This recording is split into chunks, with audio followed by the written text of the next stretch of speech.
O que eu posso dizer para vocês? Essas serpentes aparecendo no bairro Santo Antônio é justamente pela questão da pressão humana, né, sobre habitats naturais desses animais, né, principalmente naquela região ali da Avenida Presidente Vargas, né, no bairro Santo Antônio, que ah, ao final da rua lá da avenida ela faz contato praticamente com aquela região do Morro do Cascalho ali, que dentro da área urbana é uma área bem arborizada ainda, bem tem um certo grau de conservação, principalmente naquela face onde a rua desce, né, e fica do lado contrário, para quem está nos ouvindo saber se localizar, fica do lado contrário da Avenida Marcelo Gama. Então é uma área bem preservada, né, o próprio bairro naquela região também possui uma questão de arborização, então isso ocorre principalmente por essa pressão, né, da urbanização sobre esses núcleos, essas ilhas verdes que existem dentro da cidade. Outra questão também, onde há muito surgimento de serpentes, provavelmente há oferta de alimento, ou seja, o que seriam roedores, né?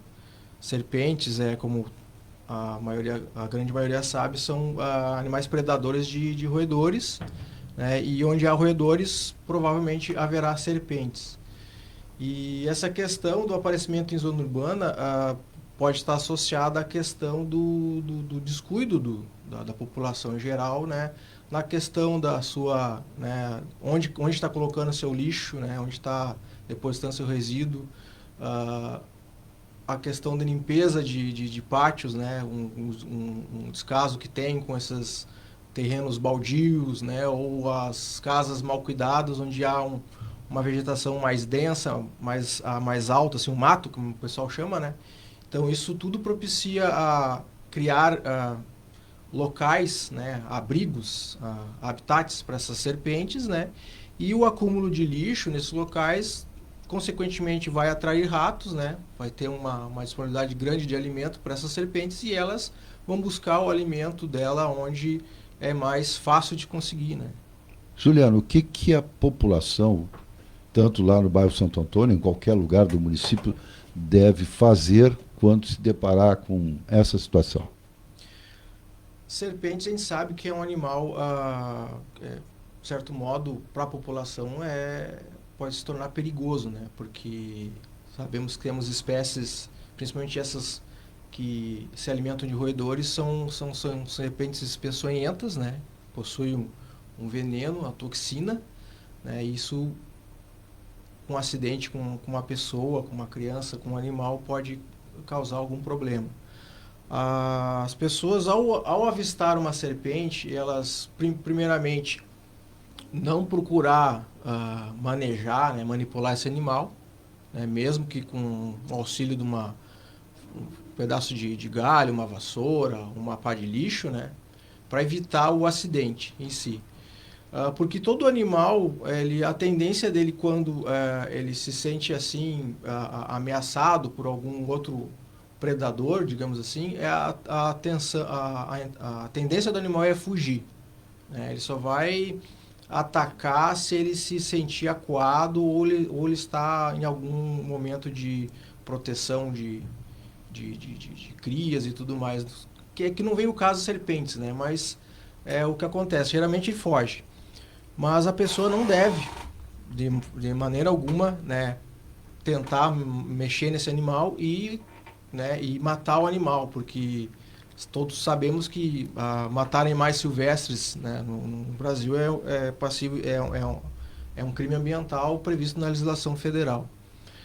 Deve, primeiramente, o que fazer? Tentar localizar esse animal. Se esse animal está contido em um local que ele não tem como se deslocar, como fugir, de entrar em contato primeiramente com o corpo de bombeiros, para ver se a corporação pode designar um efetivo lá no local e tentar, né, retirar esse animal do local. E, se for o caso, o zoológico municipal também, a gente tem uma equipe ali de tratadores e de técnicos que podem se deslocar ao local com o EPI adequado, com a ferramenta de manejo adequada para tentar resgatar esse animal e destinar ele para um local mais adequado, fora da área urbana. Bom dia, Juliano. Agora, é importante tu tocaste num ponto principal e crucial para o nosso ouvinte. É a limpeza e higiene dos seus pátios. Isso. Porque tudo isso, como tu disseste no início, é a cadeia alimentar. É, Então, quer dizer, se deixar sujeira, mato e lixo e restos de alimento, vai atrair baratas, formigas, aranhas, vai atrair os escorpiões que vêm atrás das baratas, vai atrair os ratos que vêm atrás também e vai atrair as cobras e serpentes, ou seja, todo o processo da cadeia alimentar, tudo porque tem, como tu disseste, fartura de resíduos de alimentos para esses bichos. fartura de alimento para esses animais sinantrópicos, como chamados, né? Aham. Então o pessoal deve ter bastante cuidado de separar seu lixo, de colocar esse seu lixo no local adequado. Temos os containers, os bairros que ainda existe a coleta convencional do resíduo. Material de construção, principalmente, de dar a destinação adequada, porque material de construção como o resto de tijolos, telhas, né, uma porta que foi retirada lá e foi descartada, esse tipo de material, principalmente agora na época que nós estamos no verão, onde a incidência é de muito calor, esses locais podem servir de abrigo para serpentes. Por quê? Porque a serpente, como todo réptil, ela tem uma característica diferente dos demais mamíferos, que é a ectotermia. O que seria isso? Répteis não conseguem regular a sua temperatura interna para facilitar o seu metabolismo. E o que os répteis fazem? É o chamado banho de sol que eles tomam, né? Então, serpentes, elas, como todo réptil, elas no horário mais propício de incidência solar, que é em torno das 10 da manhã, né, até umas 2 da tarde, elas ficam recebendo essa incidência solar, né, direta ou indireta, como eu falei, pode ser embaixo de algum material onde isso propicia esse calor externo para ela poder daí regular sua temperatura interna e desempenhar o seu metabolismo. Então, esses resíduos jogados nesses locais são ambientes propícios a se encontrar serpentes, né? E delas usarem, e durante o trânsito de pessoas e tudo mais pode acontecer algum problema, algum acidente dessas pessoas poder pisar numa serpente peçonhenta e ter um ataque. Quando chegar agora o outono, dia 20 de março começa o outono, as temperaturas ficam amenas, depois vemos o inverno aqui no Rio Grande do Sul, diminui os insetos, né? Desaparecem as aranhas, formigas, baratas e tudo mais.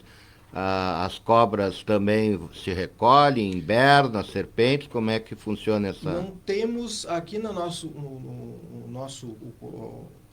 um país aqui no Brasil que tem uma dimensão praticamente continental, né, não temos casos desta tipo. É um tipo de hibernação, né, que esses animais fazem. Mas a atividade de serpentes, cobras e serpentes, nessa época é mais reduzida, né?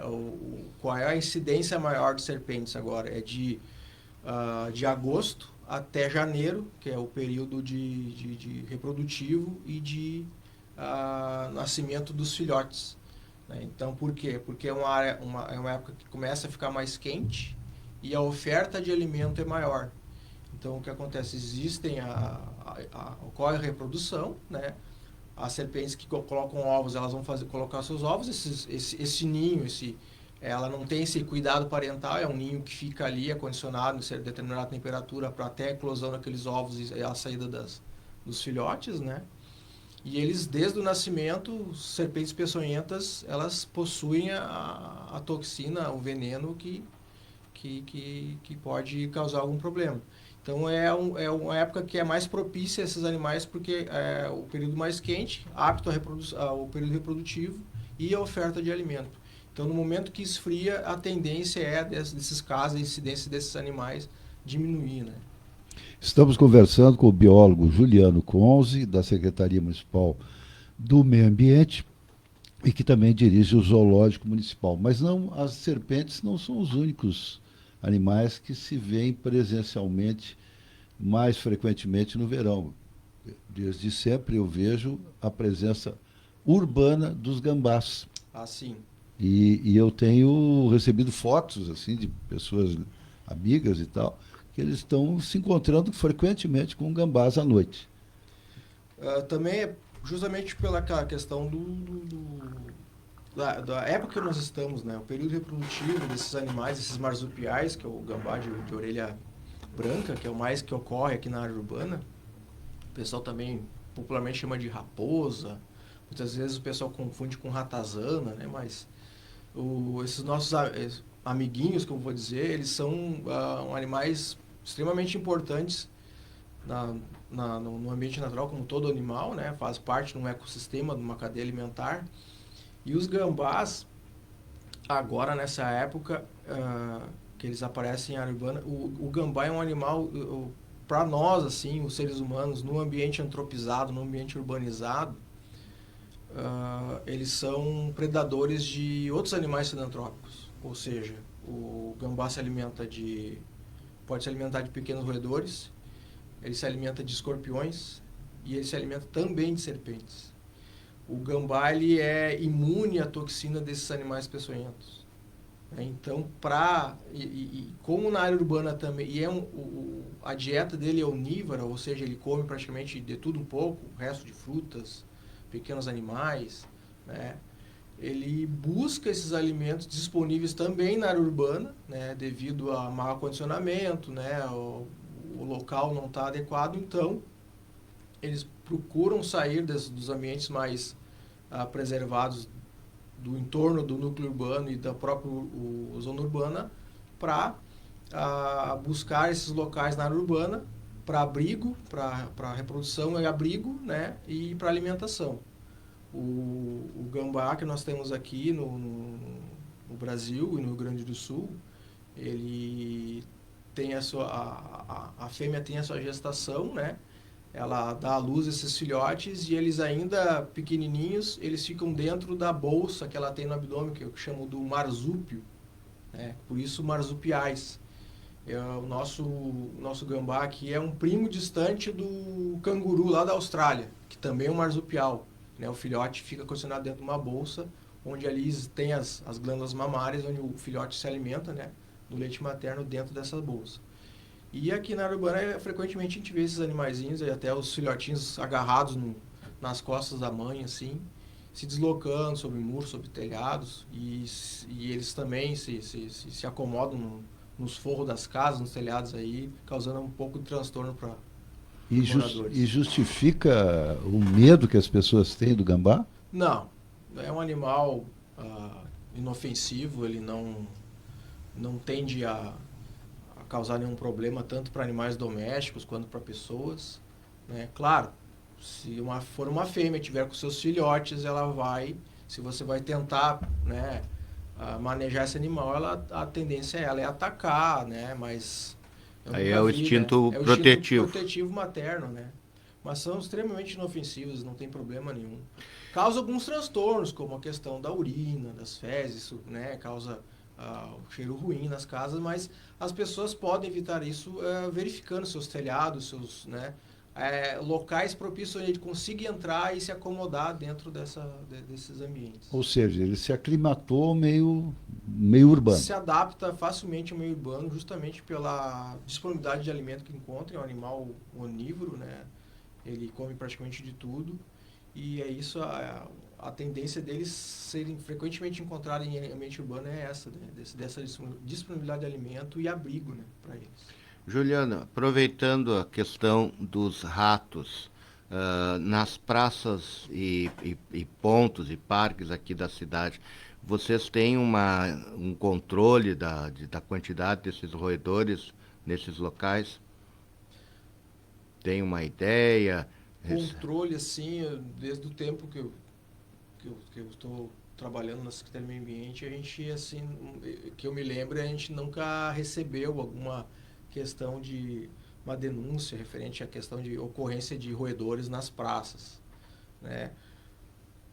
Creio que deva haver, né? Porque temos nas nossas praças de Cachoeira, nós temos esses carros lanche, o pessoal, né, faz sua alimentação ali, existe manipulação de alimentos e tudo mais, e sempre tem a questão do próprio consumidor, de não colocar aquele resto de alimento no local adequado, né? Ou o local adequado está cheio, né? Não teve aquela a manutenção eficaz, isso pode atrair roedores. Mas, assim, de denúncia, a secretaria não faz nenhum controle, tipo assim, dispor armadilhas para controle de pragas e tudo mais. Até porque ela está num ambiente aberto, né? Não tem um local onde poderia se condicionar certos locais, dispor essas armadilhas mais propícias assim a pegar os roedores, mas nunca tivemos uma denúncias formalizadas assim de ocorrência desse tipo de roedores em praças públicas, né? Juliano, aproveitando a tua presença aqui, e o nosso zoológico, como está? Nosso zoológico está ali, tá bem, tá. Hoje nós estamos com um plantel aí de em torno mais de 240 animais, né, em torno de 70 espécies diferentes, entre aves, mamíferos e répteis. Nosso zoológico ele funciona de terças a domingos, inclusive feriados. Segunda-feira ele é fechado para manutenção do parque, ou a gente precisa fazer alguma manutenção mais especializada em algum recinto, a gente precisa mudar algum animal de algum recinto para outro, ou ter algum cuidado melhor. Então, segunda-feira, o parque ele não é aberto à visitação, mas funcionamos de terças-feiras a domingos, né? De terça a sexta-feira é o horário normal da Secretaria Municipal do Meio Ambiente, que se encontra ali no mesmo local, das 8h30 ao meio-dia, e depois da 1h30 às 5h30. E nos sábados, domingos e feriados, nós mantemos o parque daí aberto das 9 até as 17 horas, né? Sem fechar ao meio-dia. E não é cobrado ingresso, né? A entrada é gratuita. Qualquer morador de Cachoeira, moradores aí do entorno da cidade, querendo vir nos visitar aqui, o parque está sempre à disposição. Muito bem. Juliano, muito obrigado aí pela tua presença aqui, por ter vindo presencialmente aqui no estúdio. E parabéns pelo trabalho que está sendo desenvolvido pela Secretaria do Meio Ambiente. Agradeço a oportunidade mais uma vez aqui de vir falar com vocês e bom dia para todo mundo aí, um bom trabalho para nós todos.